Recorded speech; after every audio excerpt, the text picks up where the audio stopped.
It's a Willow. It's a Willow. It's a Willow with an H. Because she's cool. Trying to figure out a name, and partner said, something from Hollow Knight. You're like, wouldn't it? I don't know. So I literally just went through and looked up names of things in Hollow Knight. That long-necked thing that's like scavenging is named Willow. Hey, that's pretty cute. And yes, we did name her right before Team Cherry dropped the amazing news. Also, Arcana Lacquer announced their Hollow Knight inspired collection right before we did it. You're welcome. Do you know you're on camera? Is that why you're not biting? Yeah. Yeah, you know you're on camera. You're gonna behave? Yeah. Does that mean you're not gonna pee anywhere also? That would be fantastic. So this is Willow. She is about 9 months old, 9.5, I guess, months old now, about 12 pounds. She's a Pomeranian, supposedly a full Pomeranian. Obviously, we did not buy her from a breeder, we adopted her, but she is rather large for a Pomeranian. Supposedly that is possible. They're called throwback Pomeranians because Pomeranians used to be larger or something. And I've read from people saying something like, oh, I had a litter of Pomeranian puppies and one was like 8 pounds and the other was like 18 pounds or something. So I guess it's possible that she's a full Pomeranian or she's a mix. Who gives a shit? I guess I should go farther back. So we've been, I guess we've figured we were gonna get a dog at some point. Neither me nor my husband were really looking forward to it because I wouldn't consider myself really an animal person anymore after living with cats and dogs, my whole life, and after having the best dog ever. Sorry, I'm covering her ears. The best dog ever. Beamed up, this one is cuter, I will admit that, but no one's better than Beamed up. She was just the greatest dog. So yeah, I haven't wanted any cats or dogs or anything. And we've got Gizmo, my mother-in-law's cat, and he is really sweet. He seriously is the sweetest cat ever. Just so sweet.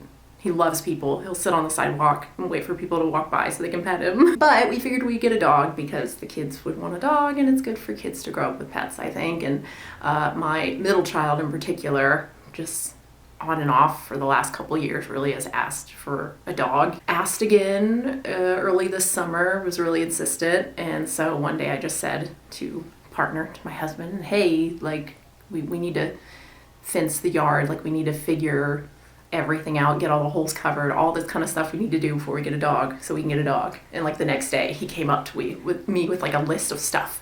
He's like, here's all the stuff I need to do before we get a dog. Oh, I gotta show you her poof.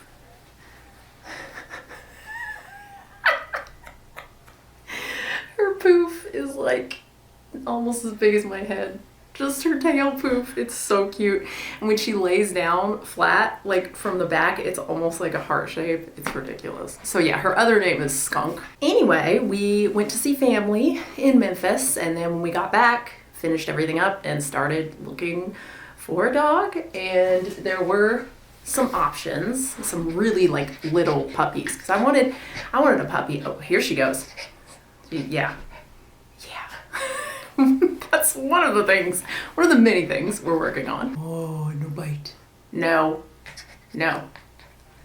Well, now I can't pet you now. I can't pet you now because you're biting. Nope. Oh, then she'll just go find the hands. Okay. See, normally I'd sit on the couch and she bites and I put her down on the floor. She gets up, bites again, put her down on the floor, and then she'll stop. She'll get up on the couch but lay next to me. It's like, okay.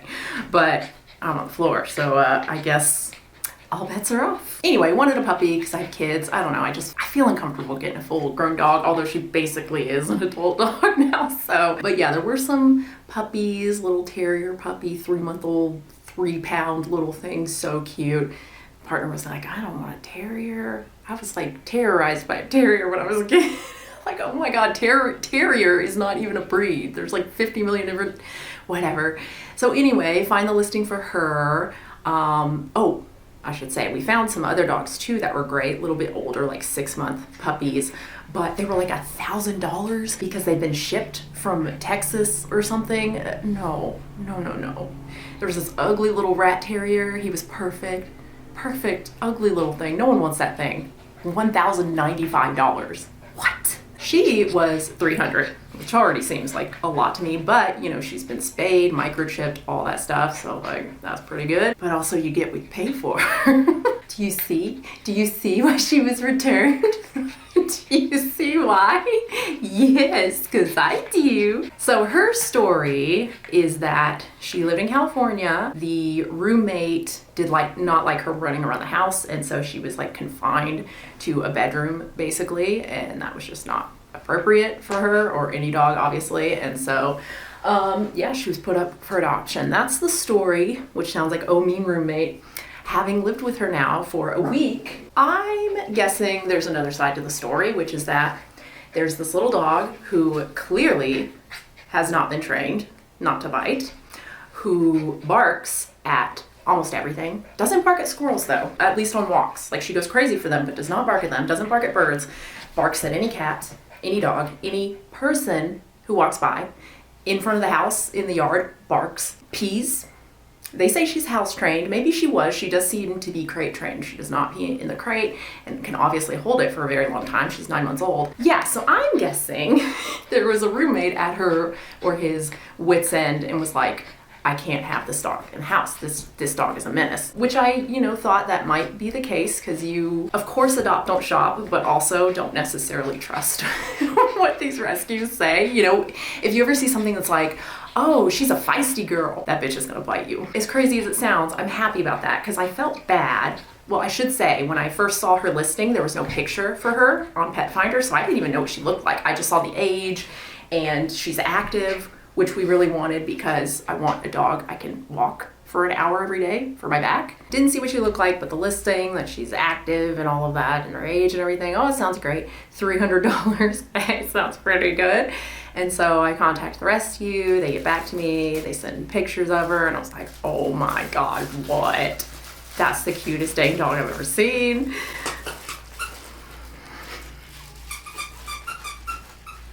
At least she's not barking. But yeah, that made me feel kind of bad because I always thought if I'd adopt a dog, it would be something older and ugly that no one wants, you know, something that's been in a shelter or foster home for like a long time, you know, whatever. But now, knowing what a demon dog this dog is, like, perfect. Perfect, because I can just imagine her going to another home and maybe being returned, you know? Oh, that's so sad. You hear about these dogs who have just been to like 6 different homes. Oh, it's so sad. Especially with a 9-month-old, people are going to expect a 9-month-old to have no problems with pottying, no problems with biting, you know, all of that stuff. So yeah, she's a work in progress, that's for sure. But I will say she is fantastic on walks. That was something when we met her, they were like, oh, you know, you can see, because the lady had her on her leash, like clearly she's not, you know, leash trained. And that's true, like she pulls, but she's 12 pounds and I walk really fast. So like that's all I care about. I just need a dog who walks really fast, which she does. And, you know, they can stop some obviously, but like I need to walk, you know, I need to go a long distance. And that's what she does. You know, she pulls a little bit when there are squirrels, but again, she's 12 pounds. Who cares? The worst was when I was a pet sitter. I had to walk this Dalmatian. This thing was huge and he was crazy. He was like a year old, but he acted like he was like a giant 3-month-old puppy. He was not trained at all. And it was just terrible. It was terrible. And where the guy lived, it was basically every single street around the house was a busy street. So I was just a ball of nerves the whole time because the dog was strong enough that if he really wanted to, he could pull me like into the street. Oh, I hated that sit. She's also great sleeping at night, which is really the main thing I wanted to avoid. Little tiny puppies, you gotta get up every 3 hours to let them go to the bathroom. They physically cannot hold their pee that long. It's difficult to get them crate trained. They cry. I had 3 kids. I don't want to be waking up at night again. So yeah, she is great at night. Like last night, she woke up at 2 something because that's when my partner came downstairs. Yeah, he stays up late. How do I fix this?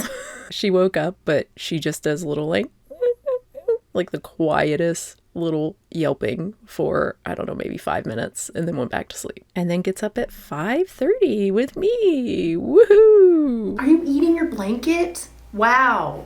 Good idea. She's already chewed up 3 kids' toys, I think. What she's learned is that she can get under the couch. And wow, are there goodies under the couch. She is super attached to me, even if my partner's like, come on, let's go outside. The door's open and everything. She looks at me like, are you coming? Are you coming? Because otherwise, no thank you. Which is cute, but also, as soon as I sit down on the couch, she's on top of me, biting my hands. And even if I do this, she's like, you have elbows. Pretty sure I can bite those too. So yeah, a lot to work on. I think there will be a lot of improvement over the next month or so. The biting she's already gotten better about. Like I said, the most effective thing seems to be just me putting her off of me, because that's the thing she wants most, is to be on me. And if I just put her down off of the couch and tell her no, she'll get back up, but she'll just lay next to me and chew on her chewy, which is good, but not as good. I mean, look at these. Who wouldn't want to chew on these? Nail polish. I did think about painting my nails and like leaving them wet and letting her chew. That's not, it's not non-toxic. I've tried putting my fingers like back in her throat when she bites, which makes me feel terrible, and also she doesn't care. One time she even went and like gagged and then went right back to the fingers. She's definitely an aggressive chewer. I got this. These are really cool. They're wood sticks. So it's actually wood, but it's like compressed little pieces, like sawdust kind of thing, right? Compressed so that it's one thing, but if they chew it and chew it apart, it's not going to come off in like shards, right? That could potentially hurt them if they swallow it. Yeah, it's pretty cool. And she's done some damage, but obviously this is going to last a long time. Peeing is the number one thing. And right now we're just trying not to leave her unsupervised, which is hard. Obviously, we have a spot for her to go outside, some green like AstroTurf. We're getting in a doggy door so that she can hopefully just go out on her own. But she peed so much when she first got here that I think she just thinks it's okay to pee in the house, because she'll pee outside, but then she'll pee in the house too. It's like, whatever. And I think because we've been doing like every time she pees, you make a big thing. Yay, good job. Give her some treats. I've got treats outside in a little container just for going potty. And one time she bent down like she was gonna pee, and she was looking at me, and then got back up and was like, where's my treat? And I was like, did you pee? Well, yeah, I guess. Yeah, good job. Gave her the treats. And like I looked, I didn't see anything. I'm just like, well, maybe I just can't tell. We went inside. 2 seconds later, she pees. So much pee in the kitchen. Did you just intentionally pretend to pee so you could get treats? What? Is that possible? My border collie Bean Dip literally hid her medicine. She was on thyroid medicine. I think we put it in cheese, and we thought she was taking them. And then one time we lifted up her bed to clean it or something, and there was like 10 of the pills, all slobbery, stuck under the bed. So yeah, taking her out to pee. If she doesn't go pee, put her back in the crate, because she obviously will not pee in her crate, which is right over here if you're wondering why I'm pointing over there. Put her back in the crate, and then a few minutes later take her out again to pee. If she does pee, then she gets some run around playtime. Like 30 minutes is what we're shooting for now, because I had it like an hour and a half, and then after like an hour she peed. So I went down to an hour. Well, then after 30 minutes, she pees. She finds somewhere to pee. Like, what is happening? Spoiler, she peed within the 30-minute playtime window. It was like 15 minutes after she'd been outside to pee, and it was a lot of pee. It wasn't just like a little bit. It was like she had not peed 15 minutes ago. So we have a heat sensor, what do you call it? Temperature monitor thing that partner got a while ago for working around the house, finding electrical stuff, whatever, in the walls. But we've used it for so many other things. We've used it to find mice, like urine and stuff. And now we're going to use it for the dog. I guess I'll take it out with me so I can actually see, I can see the temperature difference when she pees on the AstroTurf, to actually make sure before I give her a bunch of treats. Oh, it's just getting so silly. But yeah, so now it's 15 minutes running around the house after she's gone outside, gone to the bathroom, confirmed gone to the bathroom, 15 minutes running around the house, then 15 minutes in the yard because she might pee again. And maybe, maybe that will work. And then the other time she will be in the kitchen. We put the baby gates back up and she basically will be confined to the kitchen, except for those 15 minutes again where she gets rewarded, right? Big reward after peeing. She gets to actually run around the house, jump on the couch, all that shit. So we're going to try that for the next week. Unless she pees within that 15-minute playtime, then I guess we'll go down to 10. I don't know. Puppies, man, they are adorable and awful. So that's the number one thing we've got to get fixed. And then the second thing is the biting, which is, I think, going to be easier, honestly, than the peeing. Maybe not. I don't know. The funny thing is, if I'm holding her down here, obviously you saw she'll try to bite me. She goes crazy. But as soon as I stand up with her, she's like the most perfect, most well-behaved. If you saw her for the first time, you would be like, oh my God, what a precious little angel. Like, she usually won't bark while I'm holding her. She might go like, but she won't like full on bark. She won't bite at all. Even if I put my fingers like all in her face, she won't bite. It's so weird. But as soon as I sit down on the floor, demon dog. And after 7, oh my God, after 7 p.m., it's like little babies. A lot of little kids do that, right? Once it gets to around nighttime, they just lose their minds. That's her. After 7 p.m., oh my God, you can't even touch her. Like I said, the walks are going great. We do about 40 minutes in the morning and then about 20 minutes at night in the evening. And even with the 100-degree days we're having, in the morning it's still nice, and in the evening it's not great, but it's not Memphis, I'll tell you that. It's not 85 degrees in Memphis. I will take 115 degrees in Portland over 85 in Memphis. That humidity, man. Oh, I'm not cut out for it anymore. Potty situation and the bags, that was kind of like, I don't want to get a dog and then we're just throwing away plastic all the time. That sucks. So we're going to try composting it, which I know is super disgusting, but you can do. And we found some bags that someone actually composted, according to a review. I think there were 2 reviews actually on Amazon from people who saying, yeah, it actually did break down. So yeah, we're gonna try it ourselves, and I'll let you guys know in a few months, I guess, if they actually work. I'm sure everyone is wondering about the food and if we're feeding her vegan. Of course we are feeding her vegan. I would not get an animal if we could not, because I just don't think that's right. I'm not gonna feed an animal other animals. I'm just not gonna do that. So yeah, of course we are feeding her vegan, and I'm about to do a video about that. So yeah, stay tuned. Thank you so much for watching, everybody. I hope you enjoyed it.